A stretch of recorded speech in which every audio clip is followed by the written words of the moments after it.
tercurah limpahkan kepada junjungan kita Nabi besar Muhammad sallallahu alaihi wasallam yang senantiasa kita harapkan syafaat beliau di yaumil qiyamah nanti. Amin ya rabbal alamin. Mari kita ikhlaskan niat kita belajar ilmu agama ini ikhlas hanya ingin mengharapkan ridha dan juga balasan pahala dari Allah Subhanahu wa taala. Mari kita awali majelis kita dengan bacaan suratul Fatihah. Kita hadiahkan kepada baginda Rasulullah Muhammad sallallahu alaihi wasallam, kepada keluarga beliau dan juga kepada guru-guru kita yang telah mengajarkan ilmu agama yang bermanfaat untuk kita semuanya, dan juga kepada orang tua kita, sanak famili kita, keluarga kita yang telah mendahului kita dengan keimanan dan juga keislaman. Ala hadhihi niyyah wa ala kulli niyyatin salihah. Al-Fatihah. A'udzu billahi minasy syaithanir rajim. Bismillahirrahmanirrahim. Alhamdulillahi rabbil alamin. Ar-Rahmanir Rahim. Maliki yaumiddin. إياك نعبد وإياك نستعين اهدنا الصراط المستقيم صراط الذين أنعمت عليهم غير المغضوب عليهم ولا الضالين آمين اللهم أوصل ثواب ما تقبل من أعمالنا الصالحة لما ذكرناهم آمين يا رب العالمين. Bapak-bapak, ibu-ibu yang dirahmati oleh Allah Subhanahu wa taala, di kesempatan kita kali ini insyaallah taala kita akan membahas sebuah pembahasan yang terkait dengan ayat-ayat muhkamat dan juga ayat-ayat mutasyabihat, hadis-hadis muhkamat, hadis-hadis mutasyabihat, yang mana mungkin di beberapa pertemuan-pertemuan yang lalu sudah dibahas, sudah disinggung apa makna dari kata ayat atau hadis yang muhkamat atau hadis yang mutasyabihat. Hadis yang mutasyabih, ayat muhkamat, ayat mutasyabih. Sedikit kita review bahwa yang dimaksud dengan ayat yang muhkamat adalah ayat yang sudah jelas pemaknaannya, sudah secara eksplisit terjelaskan maknanya, yang mana jika demikian maka kita bisa memahami bahwasanya ayat muhkamat adalah ayat yang mana dari segi bahasa maknanya itu tidak ada lagi makna yang lain kecuali hanya satu makna saja. Kecuali hanya satu makna saja. Karena memang maknanya hanya satu, maka tidak perlu lagi untuk mencari-cari makna yang lain. Karena memang ayat yang muhkamat atau hadis yang muhkam itu artinya adalah sesuai dengan makna yang dikandung oleh bahasanya secara bahasa.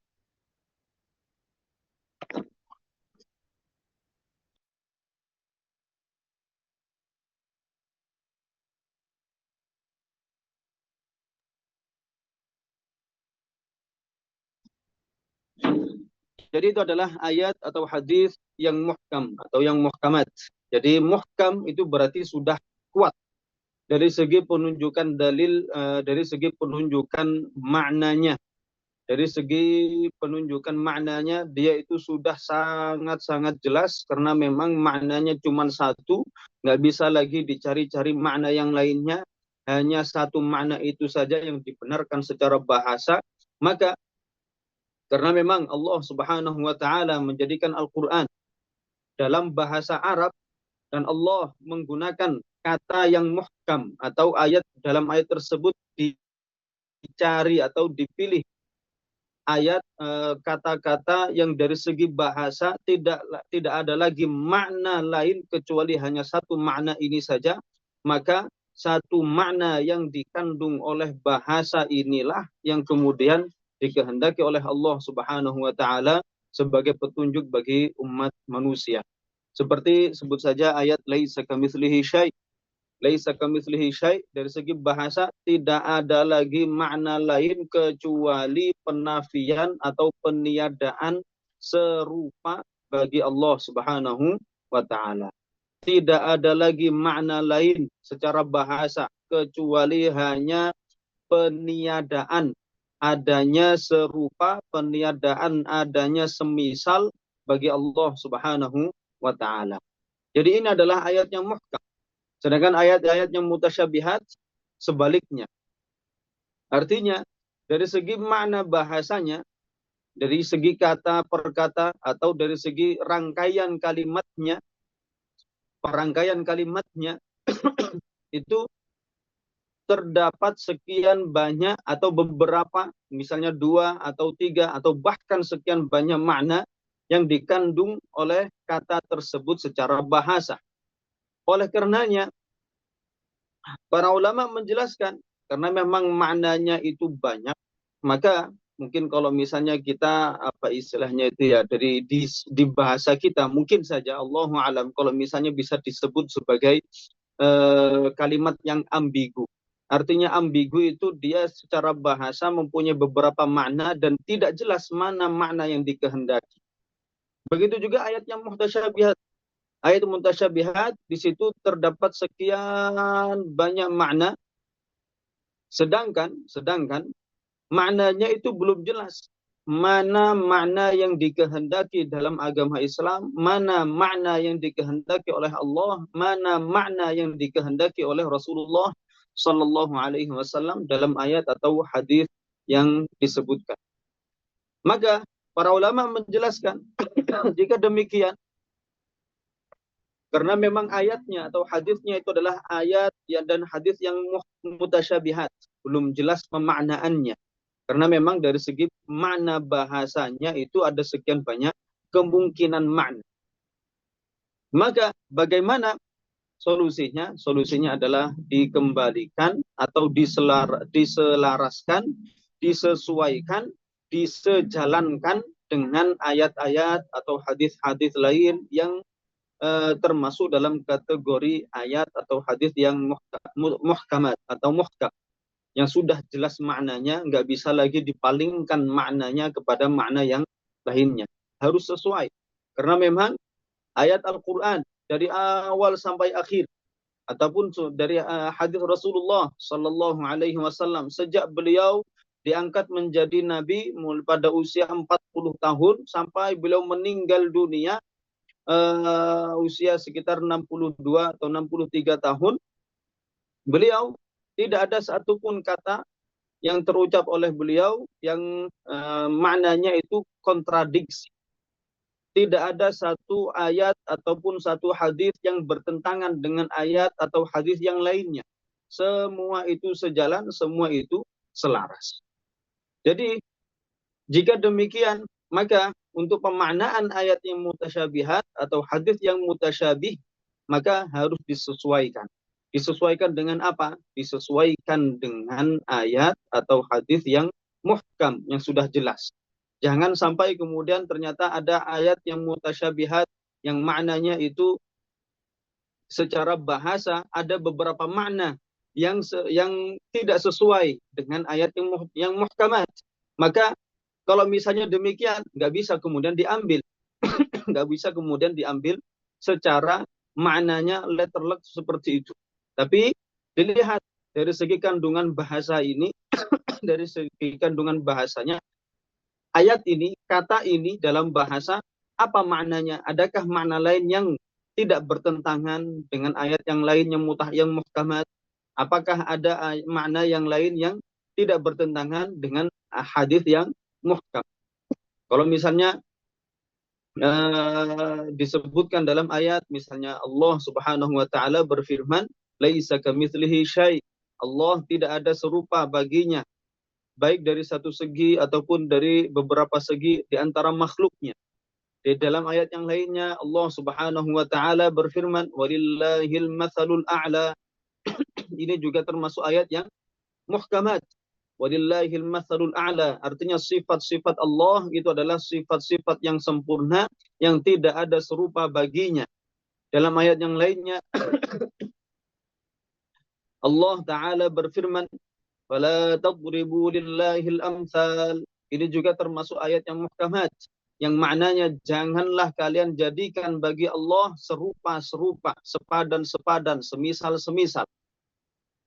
Dalam ayat yang lainnya Allah Subhanahu wa taala berfirman, walam yakul lahu kufuwan ahad, yang maknanya penafian adanya syabih, mathil, nazir, nid bagi Allah Subhanahu wa taala. Tidak ada serupa, tidak ada semisal, tidak ada sepadan, tidak ada satupun hal yang semisal, yang sama dengan Allah Subhanahu wa taala. Ini adalah sekian banyak ayat-ayat yang muhkamat. Maknanya semuanya sama.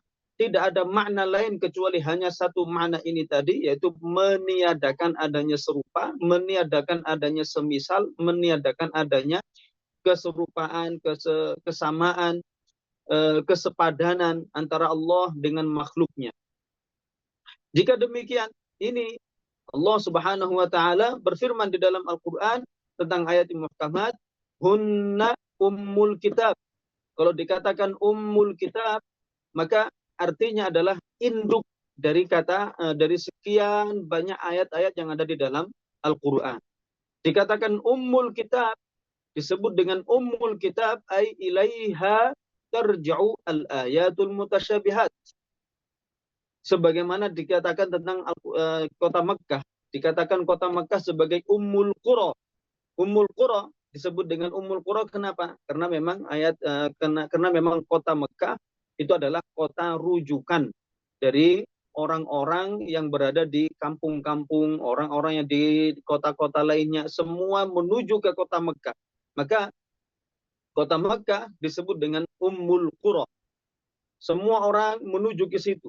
Semua orang merujuk ke kota Mekkah untuk melakukan ibadah haji atau umroh atau yang lainnya, ya kan? Begitu juga dengan ayat al-muhkamat. Ayat muhkamat disebut dalam Al-Quran, hunna ummul kitab. Bahwasanya ayat muhkamat itu adalah marji' al-ayat. Marji' ayatil kitab. Tempat kembali, tempat penyelarasan. Atau ayat yang diselaraskan dengannya, ayat-ayat yang lain yang mutasyabihat. Maka kita sebut saja bahwasanya memang dalam Al-Quran Allah Subhanahu wa taala menjadikan adanya ayat mutasyabihat. Dengan kita memahami ayat yang muhkamat, kita tahu, kita faham, kita yakini bahwa Allah Subhanahu wa taala tidak serupa dengan makhluknya, baik dari satu segi ataupun dari sekian banyak segi. Hamba, makhluk, manusia atau yang lainnya, kita mempunyai ukuran, mempunyai anggota badan, kita mempunyai tempat, mempunyai arah. Sedangkan Allah Subhanahu wa taala tidak mempunyai tempat, arah, anggota badan dan juga ukuran. Ini yang kita pahami dari ayat muhkamat tersebut. Jika demikian, kita bisa memahami bahwasanya Allah Subhanahu wa taala bukanlah suatu benda, bukan benda yang bisa disentuh tangan seperti manusia, seperti juga pepohonan, hewan, dan yang lainnya, bebatuan. Allah Subhanahu wa taala juga bukan benda yang tidak bisa disentuh tangan. Tidak bisa disentuh tangan. Artinya Allah bukan seperti cahaya, bukan seperti udara, bukan seperti ruh, nyawa kita. Bukan juga seperti jin ataupun malaikat. Ini semuanya adalah sesuatu yang mustahil bagi Allah Subhanahu wa taala. Karena seandainya Allah mempunyai anggota badan, bisa disentuh tangan atau tidak bisa disentuh tangan, mempunyai ukuran, maka sama saja Allah Subhanahu wa taala mempunyai sekian banyak keserupaan dengan makhluknya. Maka kita sucikan Allah dari ini semuanya, dari segala keserupaan dengan makhluknya. Kita meyakini bahwasanya Allah Subhanahu wa taala berkalam. Kalamnya bukan kalam yang serupa dengan kalam makhluknya. Kita berbicara dengan menggunakan lisan. Kita berbicara menggunakan bibir, mulut, tenggorokan. Ada suara yang mana suara ini keluar dengan adanya hembusan udara dari badan kita, dari dada, melalui tenggorokan, melalui lisan, melalui bibir, dan seterusnya. Keluarlah ucapan kita, keluarlah lisan kita, keluarlah kalam bagi kita. Allah Subhanahu wa taala berkalam tidak seperti itu. Allah Subhanahu wa taala yatakallamu bila alatin wala jarihah. Tidak butuh pada alat, tidak butuh pada anggota badan. Kalam Allah bukanlah huruf, bukan suara, juga bukan bahasa. Sebagaimana Allah Subhanahu wa taala berfirman, sebagaimana Allah Subhanahu wa taala juga Maha melihat, Maha mendengar. Allah Maha melihat tidak butuh pada anggota badan. Allah melihat tidak butuh pada mata. Kita yang punya mata, kita yang melihat dengan membutuhkan pada anggota badan kita, yaitu mata. Dan bahkan tidak semua orang yang mempunyai mata itu bisa melihat, ya kan? Tidak semua orang yang mempunyai mata bisa melihat. Kita melihat dengan mata kita. Kita melihat dengan mata kita. Allah yang menjadikan kita melihat dengan mata kita, menjadikan mata kita mempunyai kekuatan, mempunyai kemampuan untuk bisa melihat, ya kan? Sedangkan Allah Subhanahu wa taala tidak mempunyai anggota badan. Allah Maha melihat, Maha mendengar, tidak butuh pada mata. Sedangkan kalau misalnya kita melihat pada di sebagian ayat Allah Subhanahu wa taala berfirman tentang perahunya Nabi Nuh. Tentang apa ini? Tentang perahunya Nabi Nuh. Yang mana perahu Nabi Nuh ini adalah perahu yang begitu besar. Namun, meskipun begitu besar, ombaknya yang ada pada badai atau musibah yang mengenai bumi ketika itu adalah musibah yang begitu dahsyat. Air bersumber dari tanah dengan begitu derasnya, kemudian hujan diturunkan oleh Allah Subhanahu wa taala dengan begitu dahsyatnya, yang mana saking dahsyatnya satu tetesan hujannya bukan satu rintik seperti itu, tapi satu tetesnya hujan itu sebesar gunung, sebesar gunung. Subhanallah. Artinya apa? Jika satu tetesnya sebesar gunung, bayangkan bagaimana ombaknya. Bagaimana dengan ombak yang apa istilahnya, yang bisa menghantam perahu Nabi Nuh. Satu tetes hujannya itu sebesar gunung. Makanya Allah Subhanahu wa taala menjelaskan tentang perahu Nabi Nuh ini, bahwasanya perahu Nabi Nuh ini dijaga oleh Allah. Dijaga oleh Allah. Artinya apa? Allah meskipun badainya begitu besar, hujannya atau tetesan hujannya begitu besar, namun Allah Subhanahu wa taala dengan kemahakuasaannya, Allah tetap menjaga perahu Nabi Nuh dari terombang-ambing di atas hujan, di bawah hujan, di atas lautan banjir yang begitu dahsyat. Allah tetap menjaga perahu Nabi Nuh. Tidak terombang-ambing oleh dahsyatnya ombak yang begitu besar. Bahkan saking luar biasanya perahu Nabi Nuh ini dijadikan oleh Allah mengitari Ka'bah, ya, sebanyak 7 kali, melakukan manasik-manasik haji, karena memang ketika itu juga pada musim haji. Pada musim haji Allah menjadikan perahu Nabi Nuh melakukan manasik haji, ya, manasik haji seperti yang yang kita pahami. Artinya apa? Perahu Nabi Nuh melakukan tawaf, ya, berkeliling Ka'bah sebanyak 7 kali dan seterusnya. Ini artinya apa? Artinya perahu Nabi Nuh pada saat itu tidak kemudian yang penting Nabi Nuh selamat, tidak tenggelam. Bukan hanya begitu saja, tapi juga mengarah, ya, jalannya itu terarah sedemikian rupa dengan izin Allah, dengan kuasa dari Allah Subhanahu wa taala. Sampai kemudian badainya yang begitu besar ini kemudian surut sampai kemudian perahu Nabi Nuh dijadikan oleh Allah Subhanahu wa taala bersandar, bukan bersandar di tepian pantai, tapi bersandarnya itu di atas bukit. Coba bayangkan, kalau misalnya bersandarnya itu di atas bukit, ini menunjukkan bahwasanya badai yang ketika itu terjadi begitu luar biasa, begitu dahsyat. Subhanallah. Kejadian yang seperti ini, kejadian yang dahsyat seperti ini, diungkapkan oleh Allah Subhanahu wa taala di dalam Al-Qur'an dengan ungkapan yang begitu indah, dengan sastra yang begitu tinggi. Karena memang Al-Qur'an di samping Al-Qur'an merupakan kitab suci bagi kita, sebagaimana kitab suci Taurat, Injil, Zabur, dan juga kitab-kitab suci yang lainnya, Allah menjadikan Al-Qur'an ini istimewa di antara kitab-kitab suci yang lainnya, menjadikan Al-Qur'an sebagai mu'jizat. Mu'jizat dari segi sastranya, dari segi kandungan maknanya, keindahan bahasanya, keluasan maknanya, yang mana ini tidak mampu lagi untuk ditandingi oleh umat manusia. Yang mana ini menunjukkan bahwasanya bahwa Al-Quran itu bukan karangan, bukan susunan, bukan buatan malaikat Jibril ataupun Nabi Muhammad SAW.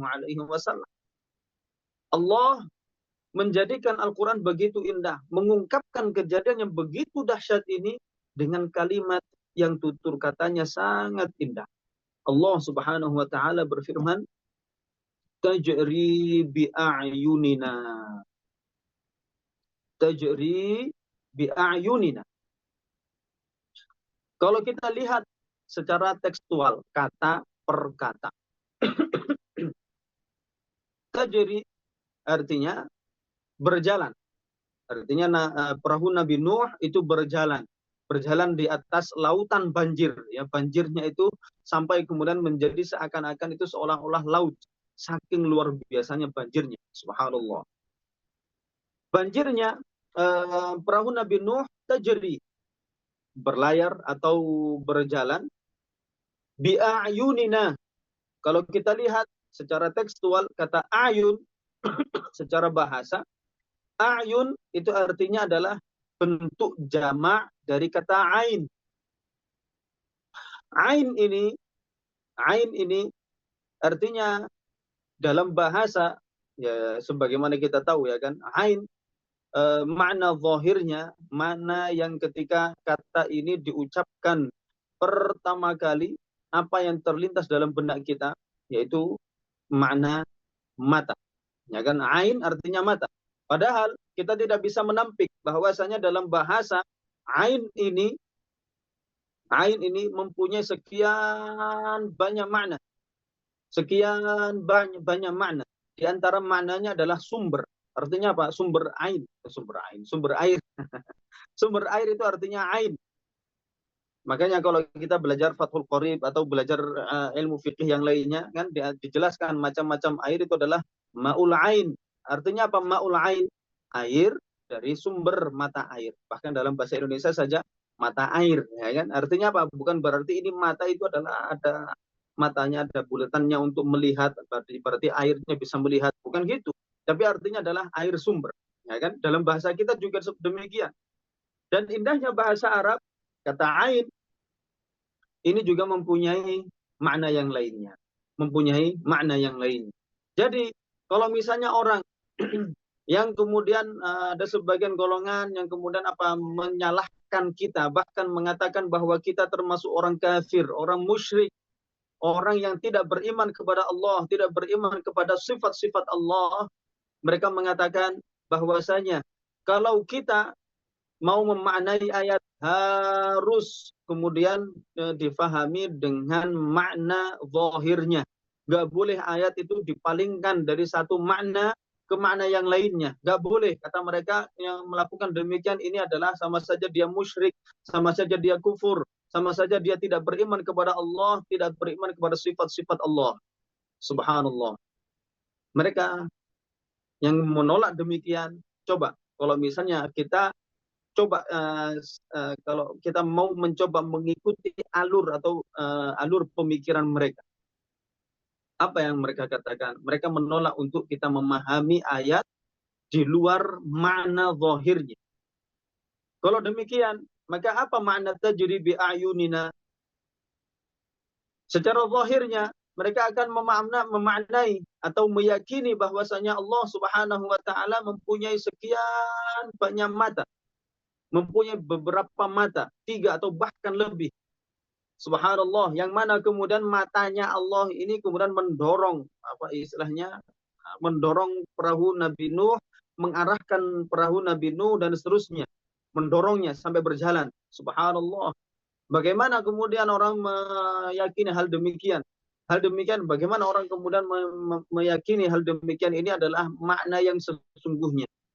Mana ada mata kemudian bisa mendorong perahu? Subhanallah.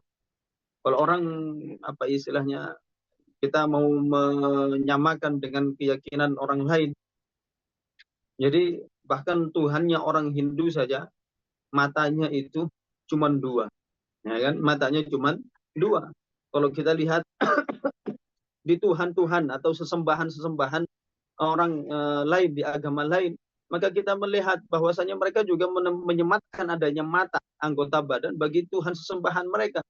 Nah, ini orang Wahabi, orang-orang yang tidak mau memaknai ayat sesuai dengan makna ayat muhkamat. Mereka memaknai ayat tersebut, ayat mutasyabihat, secara zahirnya. Apa maksud secara zahirnya? Secara makna yang dikandung oleh ayat tersebut, dari segi pertama kali dia diucapkan, apa yang terbesit oleh pikiran kita, dalam pemahaman kita. Kata ain, makna zahirnya adalah mata. Dan di sini Allah Subhanahu wa taala menjadikan kata ain ini dijadikan jamak. Artinya jamak itu apa? Mempunyai sekian banyak beberapa mata, ya kan? Beberapa ain. Jadi kalau misalnya mau diartikan secara tekstual, letterlek, secara makna zahirnya, tanpa ditakwil, tanpa disesuaikan, tanpa diselaraskan dengan ayatnya muhkamat, maka maknanya hancur. Maknanya hancur. Hancur bagaimana? Ya, bagaimana kemudian orang meyakini bahwa Allah Subhanahu wa taala mempunyai sekian banyak makna, ya. Allahu alam, mereka nggak menyebutkan makna berapa matanya. Subhanallah. Kalau misalnya punya mata, ternyata dengan matanya itu mendorong perahu Nabi Nuh. Gimana orang membayangkannya? Ya, subhanallah. Tapi kita memahami bahwasanya Al-Quran tidak seburuk itu. Al-Quran tidak apa istilahnya itu, semengerikan itu ketika menjelaskan tentang Allah. Al-Quran begitu indah. Jadi maknanya itu adalah tajri bi a'yunina, artinya adalah tajri bi hifzina wa riayatina. Tajri bi hifzina wa riayatina. Artinya perahu Nabi Nuh tajri, berjalan, bi hifzina, dengan penjagaan kami, dengan penjagaan kami, wa riayatina, dan juga ya dijaga, dipelihara oleh Allah Subhanahu wa taala. Tetap berjalan sebagaimana yang telah dikehendaki oleh Allah, bi riayati, bi hifzina wa riayatina, dengan dijaga dan dipelihara oleh Allah Subhanahu wa taala. Tidak tenggelam, justru berjalannya itu berjalan yang terarah, ya, berjalan yang terarah, apa istilahnya, sampai bahkan melakukan tawaf sebanyak 7 kali, ya, melakukan manasik haji Nabi Nuh beserta umatnya, karena ketika itu yang beliau ajak masuk itu adalah umat-umat yang muslim saja. Subhanallah, subhanallah. Jadi Allah apa istilahnya, menjadikan Al-Quran begitu indah. Jadi bukan disebutkan bihifzina, tapi disebutkan bi'ayunina. Jadi seakan-akan apa istilahnya, ini adalah sebuah majas yang mana menunjukkan betapa indahnya Al-Quran. Kadang orang apa namanya, kadang orang misalnya melihat anaknya naik sepeda misalnya, belajar sepeda, dia masih nggak pede, ya kan? Kadang nggak pede apa artinya? Nggak pede, masih belajaran, nggak pede kalau misalnya mau naik sepeda tanpa roda samping, ya, baru belajar naik sepeda dua roda, dua ban, depan dan belakang saja. Kadang anak-anak itu kalau misalnya nggak ada orang tuanya, apa istilahnya, dia canggung, ya kan? Nggak pede, nggak berani untuk menaiki sepeda dengan dua roda ini. Tapi kalau misalnya ada orang tuanya, hanya dengan melihat saja, ya kan, dia pede. Artinya apa? Secara bahasa Indonesia kita, kalau orang bilang, udah nak, naik aja, nanti ayah lihat misalnya. Ayah lihat. Ini hanya sebagai pendekatan saja ya. Ini bukan makna secara pastinya. Tapi jelas Allah Subhanahu wa taala Maha melihat kita semuanya.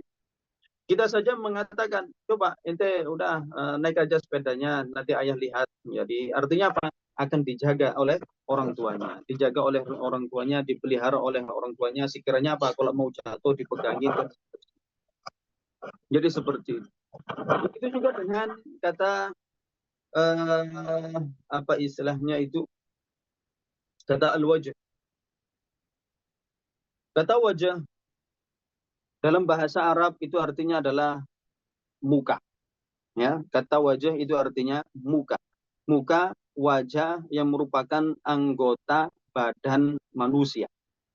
Kata wajah ini juga mempunyai makna yang lainnya. Juga mempunyai makna yang lainnya. Al-wajah bisa diartikan az-zat, yaitu bendanya, benda orang itu sendiri. Atau makna lain dari kata wajah itu adalah al-qasd, tujuan. Tujuan.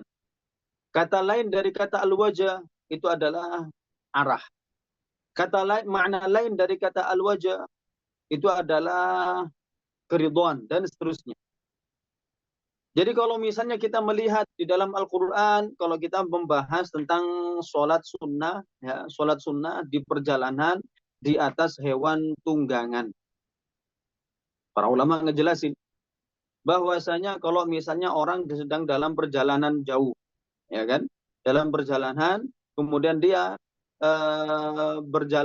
dalam perjalanannya ini dia sedang di atas hewan tunggangan, ya, di atas hewan tunggangan. Kalau dia mau melakukan sholat sunnah, para ulama menjelaskan boleh bagi dia untuk melakukan sholat sunnah tanpa harus turun dari hewan tunggangannya. Ini untuk meringankan bagi dia. Orang tersebut sedang dalam perjalanan, ya kan? Dan dia sedang naik hewan tunggangan. Kalau dia mau sholat, dia harus turun. Kalau misalnya dia nggak turun, ya nggak bisa sholat, ya kan? Nah, makanya para ulama ngejelasin, udah agar dia dapat dua, perjalanan masih lanjut, sholat juga bisa. Maka para ulama menjelaskan di sini ada rukhsah, ada keringanan bagi dia, bagi orang yang melakukan sholat sunnah. Ya, perhatikan, sholatnya apa? Sholat sunnah. Sholat sunnah dalam perjalanan di atas hewan tunggangan, dia diperbolehkan untuk melakukan sholat di atas hewan tunggangannya itu sembari dia menaiki hewan tunggangannya ke arah manapun dia menuju. Ke arah manapun dia menuju. Di sini, lagi-lagi Al-Quran adalah kitab suci yang begitu indah. Untuk mengungkapkan makna ini, mengungkapkan bahwa orang yang sedang dalam bepergian, di atas hewan tunggangan, dia mau melakukan sholat sunnah, dia boleh untuk melakukan sholat sunnahnya tanpa harus turun dari hewan tunggangannya, tanpa harus berpaling dari arah tujuannya. Dia boleh melakukan sholatnya di atas hewan tunggangan ke arah manapun dia menuju. Makna yang seperti ini diungkapkan dengan kata-kata yang begitu indah, begitu lembut, begitu nyaman untuk didengarkan. Allah Subhanahu wa taala mengungkapkan, berfirman di dalam Al-Qur'an, fa aynama tuwallu fathamma wajhullah. Fa aynama tuwallu fathamma wajhullah. Di dalam ayat ini kita melihat, kalau kita lihat dari segi kata per kata ya, ini jangan langsung kita ketika menjelaskan kata per kata kemudian langsung kita rangkai, oh pasti maknanya seperti itu. Nah, kalau kayak segini apa bedanya orang ahlu sunnah dengan orang di luar ahlu sunnah, ya kan? Kita jelaskan dulu makna kata per kata, makna zahirnya. Fa'ainama, ke arah manapun, kemanapun, ya kan? Fa'ainama, kemanapun, tuwallu. Makna zahirnya, makna ini adalah kalian menuju, kalian mengarahkan, kalian berarah, ya. Fasamma, maka di sanalah, maka di sanalah wajhullah. Sekali lagi, makna zahirnya, tapi ini bukan makna pastinya, makna yang sebenarnya bukan makna ini, bukan ini makna yang dikehendaki dalam ayat ini, tapi makna secara zahirnya, makna tekstualnya adalah wajhullah, artinya wajah atau muka Allah. Ini adalah sesuatu yang mustahil, ya. Kalau mau orang merangkai, ya, kalau orang mau merangkai, oh berarti Allah punya wajah, dari segi apa namanya, merangkai ayat-ayat yang mutasyabihat tanpa dikembalikan, tanpa disesuaikan, tanpa diselaraskan dengan ayat yang muhkamat, maka orang akan menyerupakan Allah, membayangkan Allah, menyamakan Allah dengan makhluknya. Oh sama, punya ukuran, punya anggota badannya apa saja. Oh tadi disebutkan di ayat sebelumnya ada sekian banyak mata. Kemudian disebutkan dalam ayat ini, oh ada wajahnya, ada mukanya. Kalau kayak gini, muka ada sekian banyak mata. Subhanallah. Ya berarti apa?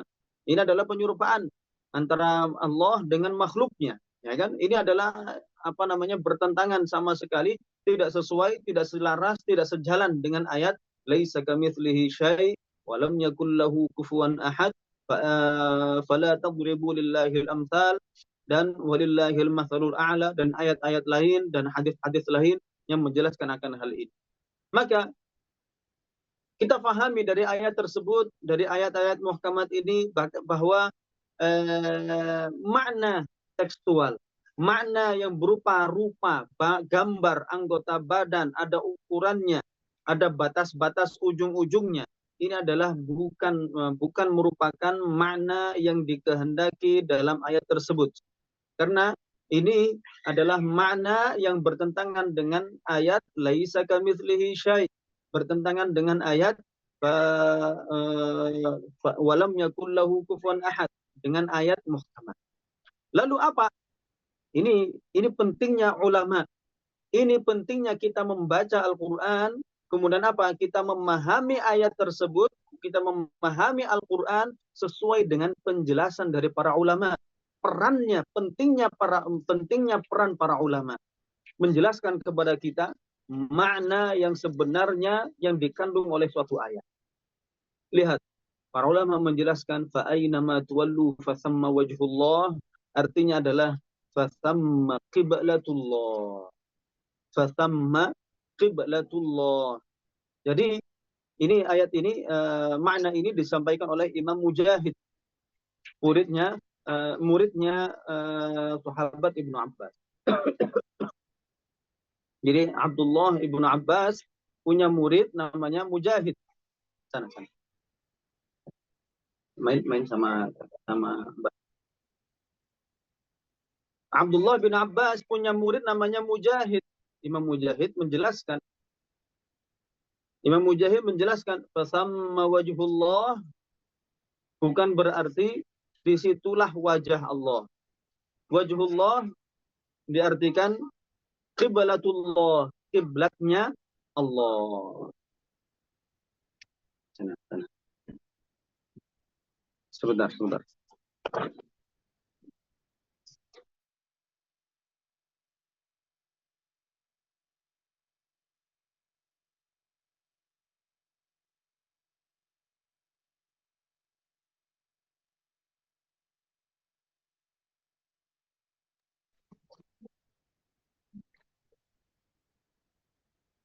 Saya ulangi.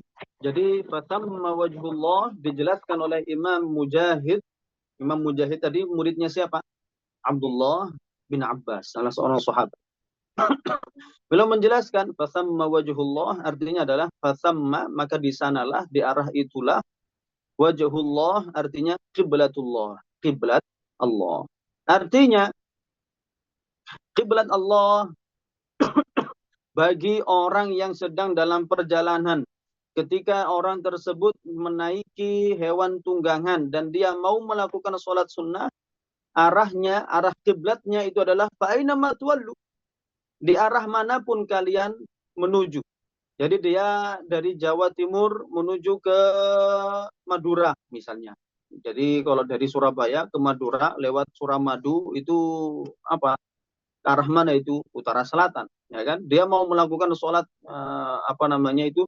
Sholat sunnah di atas hewan tunggangan di atas Suramadu misalnya. Nah, ini boleh mengarah ke utara, boleh mengarah ke selatan. Dari Jawa Barat, jadi dari misalnya dari mana ini? Dari Jakarta mau menuju ke Tegal misalnya. Ke arah mana dia? Ke arah timur. Ya meskipun kiblat, maksudnya kiblat di sini adalah Ka'bah, meskipun Ka'bah bagi kita itu berada di arah barat, sedikit condong ke utara, sedikit condong ke kanan, tetap kalau misalnya dia mau melakukan sholat sunnah dalam perjalanan di atas hewan tunggangan, sedangkan tujuannya berada di arah timur, tujuannya di arah utara, tujuannya di arah selatan, dia boleh kemanapun dia apa istilahnya itu ke arah manapun dia menghadap untuk sholat sunnah. Hewannya jalannya ini belok. Nah, hewannya belok berarti hewan karena memang jalan karena memang tujuannya itu ada jalan beloknya. Nah, yang seperti ini juga nggak masalah. Ya seperti ini juga nggak masalah. Dalam masalah beloknya ini nanti ada perinciannya dijelaskan oleh para ulama dalam kitab fikih. Apakah ini memang tujuan beloknya itu karena hewannya itu tidak terkendali? Apakah beloknya itu karena memang arah tujuannya ke situ atau bagaimana? Itu ada perinciannya dijelaskan oleh ulama dalam kitab. Jadi seperti itu. Jadi kalau misalnya ayat ini tidak dimaknai demikian, maka apa namanya orang akan bingung. Orang dengan pemahamannya akan merasa kebingungan, tidak akan mendapati kebenaran yang ada. Sebab kalau misalnya ayat ini diartikan secara tekstual, berarti apa? Berarti sama saja orang meyakini, sama saja mengatakan bahwa Allah Subhanahu wa taala berada di bumi yang mana Allah mempunyai sekian banyak wajah, dimanapun orang menuju maka sama saja dia menuju mengarah kepada wajah muka Allah. Jadi kalau demikian gimana coba? Berarti wajahnya Allah ada berapa itu? Ya kan? Kalau misalnya demikian. Makanya kita nggak boleh untuk meyakini bahwa Allah Subhanahu wa taala mempunyai wajah yang merupakan anggota badan. Kata al-wajhu dalam bahasa Arab jangan diartikan wajah bagi Allah. Ketika hati-hati juga ketika kita memaknai ayat ini, jangan kemudian wajah bagi Allah itu artinya apa? Bukan wajah, tapi al-wajhu bagi Allah itu artinya apa? Ini boleh. Tapi kalau wajah atau muka bagi Allah itu apa? Tangan bagi Allah itu apa? Ini jangan diartikan seperti itu. Ya, kita sebutkan tangan karena memang apa di dalam Al-Qur'an disebutkan di dalam Al-Qur'an bahwa Allah Subhanahu wa taala ada kata yad dinisbatkan bagi Allah. Dalam Al-Qur'an Allah Subhanahu wa taala tentang suatu perjanjian yang dilakukan oleh Rasulullah sallallahu alaihi wasallam dengan kaum Arab ketika itu, Allah menyebutkan yadullahi fawqa aydihim. Yadullahi fawqa aydihim artinya apa? Kalau mau diartikan secara tekstual letter leg yadullah berarti apa? Tangan Allah. Fawqa aydihim di atas tangan-tangan orang yang bersepakat ketika itu. Orang bersepakat itu bagaimana? Salaman satu sama lain, ya kan? Nah ini untuk menunjukkan bahwasanya Allah Subhanahu wa taala meridhai, ya, meridhai perjanjian mereka. Allah mengungkapkan kata ini, mengungkapkan makna tersebut dengan yadullahi fawqa aydihim. Jadi apa istilahnya, ini sebuah kiasan pengandaian, sebuah kiasan pengandaian bahwa Allah apa istilahnya meridhai perjanjian mereka. Jadi makna yadullahi fawqa aydihim artinya adalah ahdullahi fauqa uhudihim ahdullah, janji Allah. Janji Allah.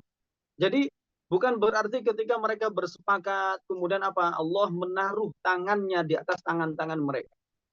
Bukan ini. Bukan itu, tapi maknanya adalah janji Allah di atas janji-janji mereka. Allah meridhai perjanjian yang dilakukan oleh Nabi Muhammad SAW dengan kaum Arab ketika itu. Subhanallah, ini menunjukkan begitu indahnya bahasa Arab. Dalam sebuah hadis yang mutasyabihat disebutkan lillahi yadan wa kilta yadaihi yaminan. Kalau kita mau memahami ayat ini, hadis tersebut, hadis ini menunjukkan secara tekstual dan saya ulang, ini mana tekstualnya ini bukan makna yang dikehendaki oleh Rasulullah. Rasulullah bersabda, lillahi yadan wa kilta yadaihi yaminan. Kalau diartikan secara tekstual, artinya adalah Allah mempunyai dua tangan, ya, dua tangan, dan kedua tangannya itu berada di kanan. Jadi dua tangannya Allah secara tekstualnya, ya, dua tangannya itu berada di sebelah kanan saja. Jadi di ayat ini tadi disebutkan satu tangan. Di dalam hadis ini disebutkan bahwa Allah mempunyai, ya, secara tekstualnya dia mempunyai dua tangan. Ternyata dua tangannya ini bukan di kanan dan kiri, tapi dua-duanya di kanan. Coba kalau misalnya orang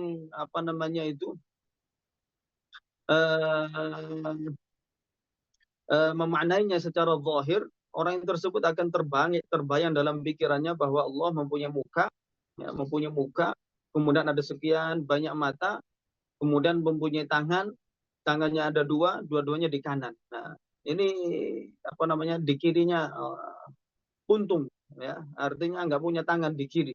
Gimana? Coba kalau orang membayangkan, ya kan, membayangkan, ya, katakan bikinlah boneka, ya, ada kepala, ada muka, ya, ada muka, Allahu alam di belakangnya itu ada apa? Cuman disebutkan mukanya doang. Kemudian ada sekian banyak mata, kemudian mempunyai tangannya nempel dua-duanya di kanan, ya, bukan di kiri, bukan di kanan dan di kiri. Orang akan menganggap ini boneka apa ini, ya kan, kalau dijual juga kayaknya kagak laku. Dijadiin boneka aja nggak laku, ya kan? Dijadikan boneka aja ini adalah boneka yang buruk. Bagaimana kemudian mereka memaknai innallaha jamil yuhibbul jamal? Kata mereka ini juga harus difahami secara tekstual. Jamil berarti jamilus surah, jadi indah rupanya. Ya, nggak bisa, semuanya akan bertentangan. Jadi kebutuhan kita untuk memalingkan atau menyelaraskan ayat yang mutasyabihat, dipalingkan dari makna zahirnya, dipalingkan dari makna tekstualnya, dipalingkan dari makna letterleknya, kemudian untuk diselaraskan, disejalankan, disesuaikan dengan ayat muhkamat, ini adalah kebutuhan yang nggak bisa ditolak. Pasti dibutuhkan, harus, dan hukumnya wajib. Para ulama mengatakan wajib kita untuk memalingkan ayat-ayat yang mutasyabihat dari makna zahirnya. Jadi ini adalah sekian banyak makna, sekian banyak contoh takwil yang dijelaskan oleh para ulama terhadap makna, terhadap kata-kata yang secara zahirnya, secara tekstualnya, letterleknya menunjukkan adanya anggota tubuh, anggota badan bagi Allah Subhanahu wa taala. Dalam hadis coba disebutkan, inna quluba bani Adam baina isba'aini min asabi'ir rahman. Dalam sebuah hadis disebutkan, inna quluba bani Adam baina isba'ain min asabi'ir rahman. Sesungguhnya kalau diartikan kata per kata tekstual, saya ulang, ini bukan makna yang dikehendaki oleh Rasulullah. Sesungguhnya makna tekstualnya itu adalah sesungguhnya hati atau jantung manusia, ya, jantung semua manusia itu berada di antara dua jari, ya, lihat, baina isba'ain, di antara dua jari, di antara sekian banyak jari-jari Allah. Ini makna zahirnya. Yang mana makna zahirnya ini tidak dikehendaki oleh Rasulullah. Bagaimana kemudian orang membayangkan, oh Allah mempunyai, membayangkan ya, kata mereka sesuai dengan zahir dari ayat-ayat atau hadis-hadis. Berarti Allah mempunyai muka, sekian banyak mata, ada dua tangan, tangannya itu di kanan dua-duanya. Dari tangan ini ada sekian banyak jari, yang mana jarinya ini berada mengapit hati umat manusia. Gimana itu? Subhanallah, kalau kita berada di Bekasi, yang satunya ada di di Jakarta, satunya ada di Mekah, satunya di Madura, satunya di Riau, satunya di mana? Berarti jari Allah ada berapa? Kalau misalnya demikian, ya kan? Ini jarinya ini ruasnya ada berapa? Kita beralih dari satu tempat ke tempat lainnya, jarinya itu berpindah-pindah juga. Subhanallah. Nanti kalau kita muter-muter, jarinya muter-muter juga nggak itu? Gimana itu? Subhanallah.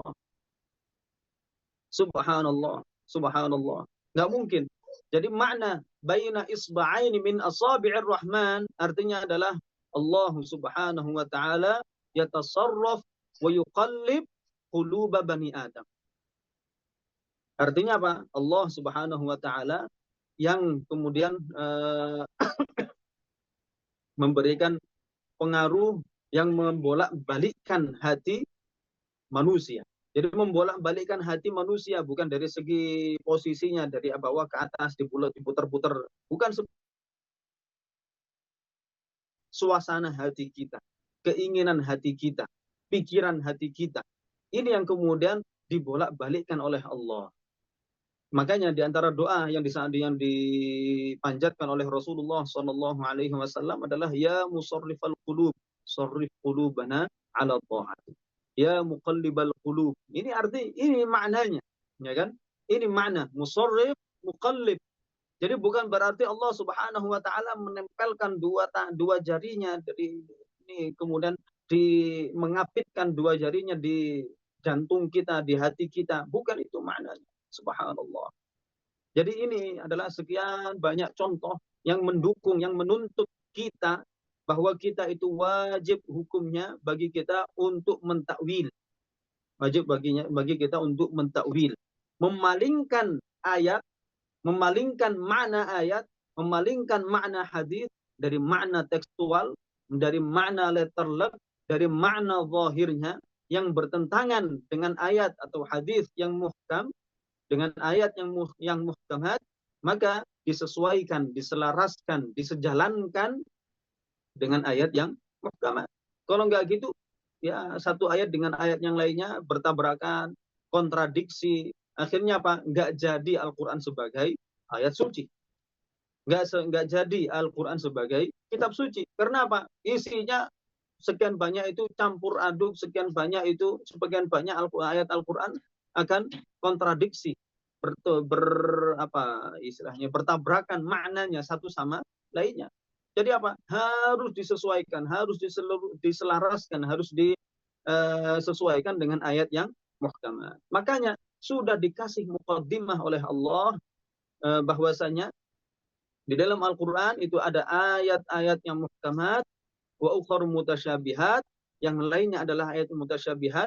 Dijelaskan tentang ayat muhkamat itu sebagai hunna ummul kitab, bahwa ayat muhkamat itu adalah induk dari Al-Quran. Maksudnya induk itu maksudnya apa? Di sini marji', tempat kembalinya ayat-ayat suci Al-Quran. Kalau nggak disesuaikan dengan ayat muhkamat, udah isinya itu campur aduk, kontradiksi antara satu ayat dengan sekian banyak ayat-ayat yang lainnya. Subhanallah. Dan ini juga menunjukkan bahwasanya kita diperintahkan oleh Allah untuk membaca Al-Quran. Iya. Jadi kita membaca Al-Quran dengan lisan kita tanpa kita memikirkan maknanya, dengan kita membaca saja itu sudah dapat apa? Pahala. Dan juga ada perintah lain sebenarnya, yaitu apa? Memahami Al-Quran. Memahami Al-Quran, mentadabbur makna Al-Quran. Ini perintah lain. Jadi membaca Al-Quran ibadah. Ibadah tersendiri. Memahami, mentadabbur makna Al-Quran ibadah sendiri. Yang mana kalau membaca Al-Quran saja kita butuh guru untuk menuntun lisan kita agar kita bisa membaca Al-Quran dengan sesuai, apalagi dengan memahami atau mentadabbur makna Al-Quran. Terlebih-lebih lagi kita ini, siapa kita? Kita ini sebatas mana kemampuan kita dalam berbahasa Arab? Taunya ana, anta, antum, anti, ya ukhti, akhi ukhti gitu doang. Pahamnya cuma itu saja, ya kan? Kalau hanya sebatas ini, maka yang kita tadabbur apa coba? Yang kita tadabbur apa coba?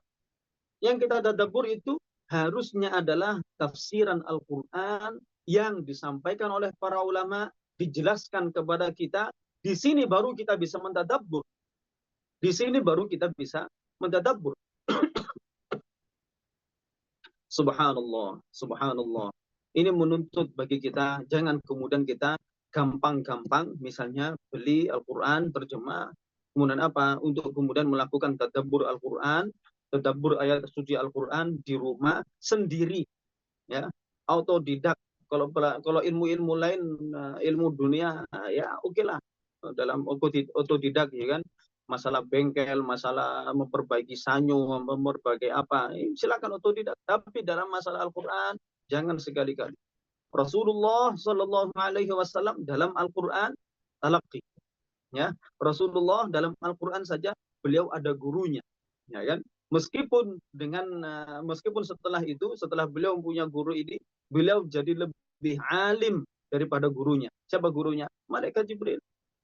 Gurunya adalah Malaikat Jibril. Rasulullah punya guru. Masa kita nggak paham bahasa Arab, ujung-ujungnya lihat terjemahan, dianggap semua kitab terjemahan atau Al-Quran terjemahan, oh pasti ini mana yang benar. Pasti ini makna satu-satunya yang benar. Kata siapa? Kata siapa?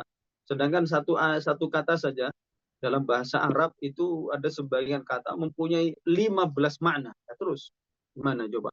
15 makna ini apakah tercakup, terangkum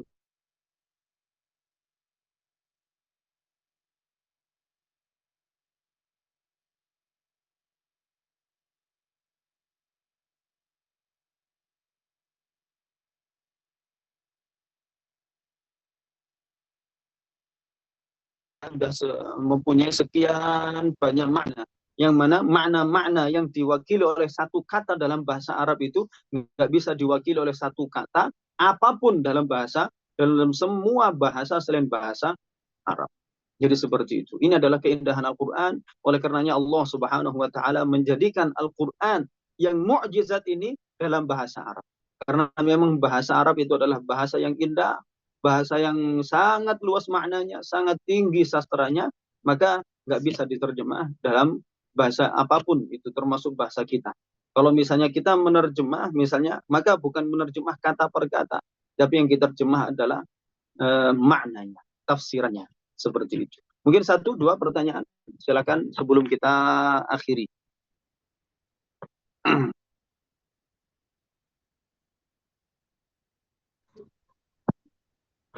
Assalamualaikum Ustadz, mohon izin bertanya. Waalaikumsalam warahmatullahi. Ini Bu Dokter. Ya Ustadz, ini tadi terima kasih penjelasannya. Ini ada beberapa ayat mutasyabihat yang baru saya dengar. Ini yang cerita tentang perahu Nabi Nuh tadi, yang tadi bi ayunina, itu di surat apa ya Ustadz, kalau bisa diinfokan. Terima kasih Ustadz. Sebenarnya kalau saya secara pastinya saya nggak hafal. Barakallahu fiik. Cuman bisa kita lihatkan dulu sebentar. Oh, aplikasinya kok rusak. Atau ada sebagian ikhwan yang bisa melihatkan di Al-Quran misalnya. Ini kebetulan aplikasi Al-Quran saya lagi bermasalah. Itu ada di surat Al-Qamar. Tajri. Ayat 14 Ustaz. Sebentar. Bi'ayunina. Oh ya, surat Al-Qamar juz 27 ayat 14. Barakallahu fiik. Terima kasih banyak Ustadz. Dan tadi yang Al-Wajh itu di surat apa ya Ustadz? terakhir, pertanyaan terakhir. Fatamma wajhullah itu ya. Ya, wajhullah. Sebentar.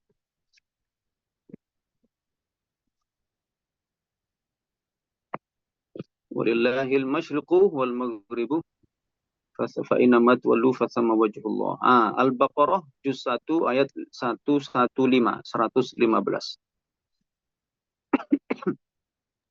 Terima kasih banyak Ustadz. Barakallah. Barakallahu fiik. Ahsanallahu ilaik. Untuk Pak Irfan, ahlan wa sahlan Pak Irfan. Kalau misalnya ada orang mengatakan di sisi Allah atau menghadap Allah, maka pertama-tama saya bilang bahwa yang seperti ini sebaiknya untuk kita hindari. Sebaiknya untuk kita hindari. Karena meskipun misalnya seandainya seseorang tidak meyakini maknanya secara tekstual, tidak meyakini bahwa orang itu berada di samping, di sisi Allah secara fisiknya, atau berada di hadapan Allah atau menghadap Allah, bahkan meskipun dia tidak meyakini maknanya secara tekstual seperti itu, namun alangkah baiknya kalau kita kita hindari. Karena bisa saja dengan kita mengucapkan hal demikian, maka orang yang tidak paham masalah tanzih, tidak paham masalah kesucian Allah dari segala serupa itu, akan meyakini hal yang yang tidak kita inginkan. Kita misalnya menghendaki makna menurut Allah. Yang paling baik menurut Allah itu adalah orang-orang yang bertakwa, ya. Orang yang paling baik menurut Allah adalah orang-orang yang bertakwa. Dalam Al-Quran disebutkan inna akramakum indallahi atqakum. Jadi sesungguhnya orang yang paling mulia bagi Allah itu adalah orang yang paling bertakwa. Jadi dalam hal di sini dalam bahasa Arab kata inda itu tidak selalu diartikan di sisi, bukan tidak selalu diartikan di dekat, ya.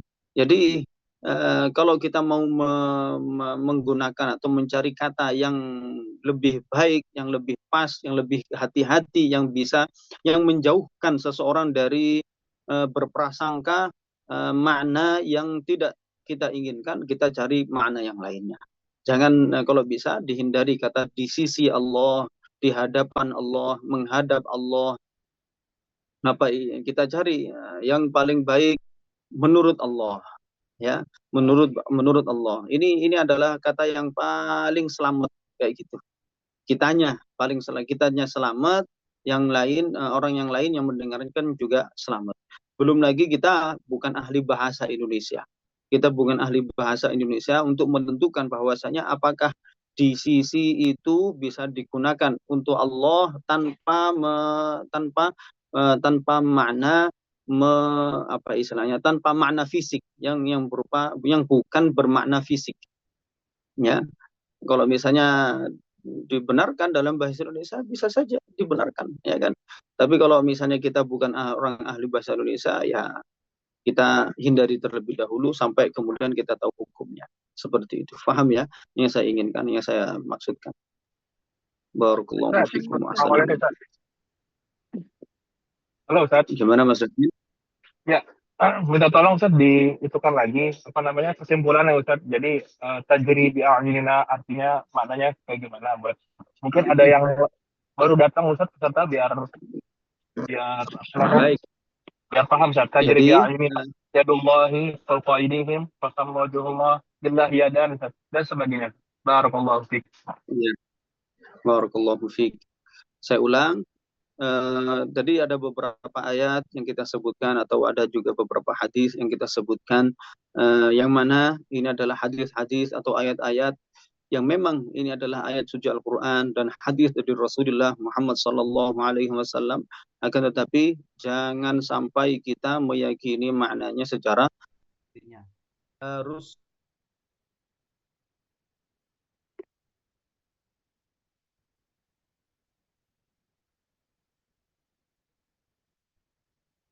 harus disesuaikan dengan Al-Quran, dengan ayat-ayat yang muhkam, dengan hadis-hadis yang muhkam. Ayat-ayat muhkamat, hadis yang muhkam.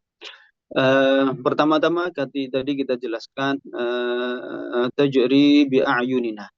Tajri bi a'yunina artinya adalah perahu Nabi Nuh berjalan di atas lautan banjir badai ketika itu, bi a'yunina ay bi hifdhina wa ri'ayatina, dengan penjagaan dan pemeliharaan Allah Subhanahu wa taala, bukan dengan mata Allah yang mendorong perahu Nabi Nuh.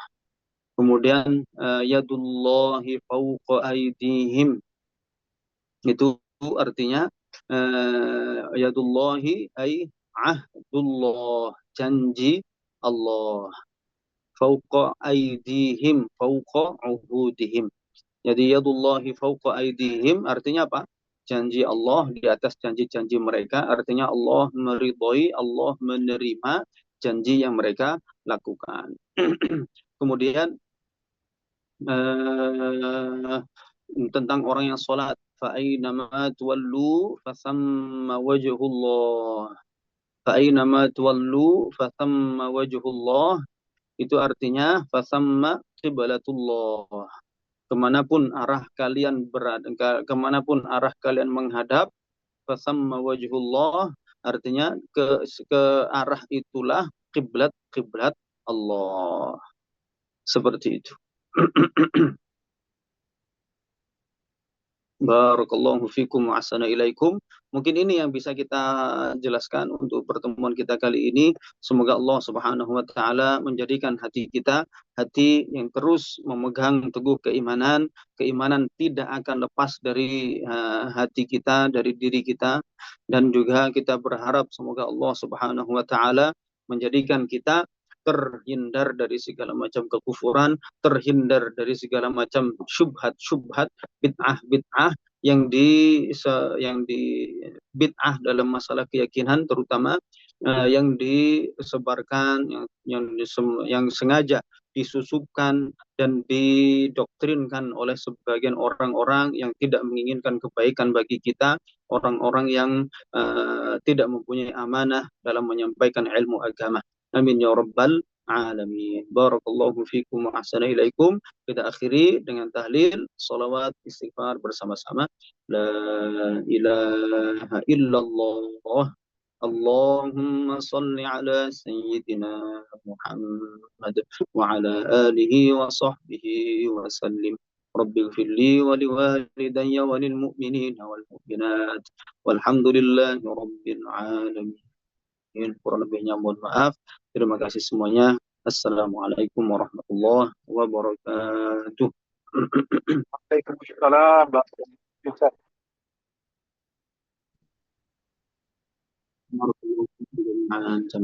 Terima kasih banyak Mas Ari Irawan. Terima kasih banyak Pak Ustadz.